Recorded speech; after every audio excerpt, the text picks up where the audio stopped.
Hello বন্ধুরা, good morning. সবাইকে সুপ্রভাতের শুভেচ্ছা জানাচ্ছি। একটা ছোট্ট ব্লগ করছি।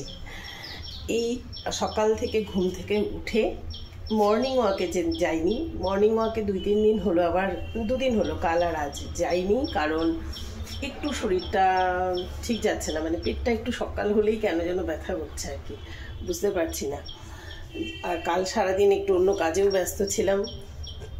এখন সকাল থেকে ওঠার পর লাঞ্চ বানানো, আমার তো জানো সকাল সকাল বানাতে হয়, পিজির ব্যাপার আছে, সেগুলো সমস্ত লাইটটা জ্বালতে, কোন লাইটটা জ্বালাতে হবে এটা,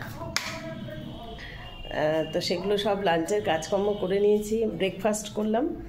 ব্রেকফাস্ট হলো আজকে বিট গাজর আলুর একটা সুন্দর তরকারি আর রুটি। তোমাদের বিট গাজর আলুর তরকারিটা একবার দেখাই। ব্রেকফাস্টটা দেখাইনি, আমরা সবাই মিলে একসঙ্গে বসে আমি ভাই সব খাচ্ছিলাম, কিন্তু খুব সুন্দর একটা বিট গাজর আলুর তরকারি বানিয়েছি। দেখো, রস যেটা বানিয়ে খাচ্ছিলাম না, 2-3 দিন ভীষণ নষ্ট হলো, 2 ছেলেই খেলো না। এখন আমি ইচ্ছে করে রসটা 2-3 দিন বন্ধ দিয়েছি। যেই বিটগুলো আনা রয়েছে, বিট গাজর আলুটা দিয়ে তরকারি করে খেয়ে নিচ্ছি। আমলকিটা আমি যেরকম সারা বছরই ভাতে খাই সেরকম সেদ্ধ করে খেয়ে নিচ্ছি। এইগুলো হচ্ছে আর কি। আর ওই দিকে বসে দেখো পেপার পড়া শুরু করেছে, দাঁড়াও দেখাই। এই যে ব্রেকফাস্ট হয়ে গেছে, এখন পেপার পড়ার কাজ শুরু হয়ে গেছে। কারণ ও সারাদিন ধরে একটু একটু করে বেশ কয়েকবার ধরে পেপারটা পুরো কমপ্লিট করবে আর কি পড়া।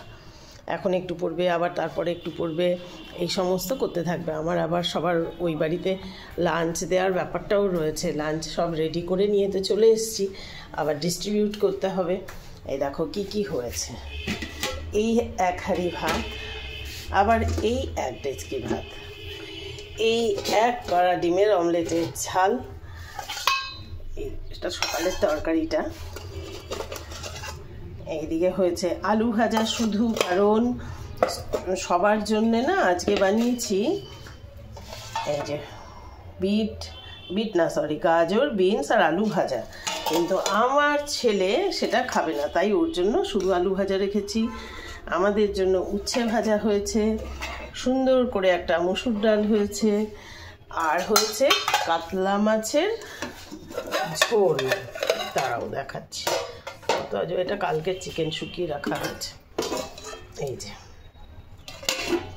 এটা হচ্ছে, এই সমস্ত রান্নাবান্না সব কমপ্লিট। লাঞ্চ কমপ্লিট বানানো, এবার ডিস্ট্রিবিউট। ব্রেকফাস্ট হয়ে গেছে। সকালের কাজ এই পর্যন্তই। তার পরবর্তী ভিডিওতে আবার দুপুরবেলায় সব বড় করে ব্লগে দেখিয়ে দেবো কাল কি কাজে ব্যস্ত ছিলাম, কি করছিলাম সারাদিন, সেইগুলো তোমাদের সঙ্গে শেয়ার করব। তাহলে সবার দিনটা খুব ভালো কাটুক, বাকি দিনটা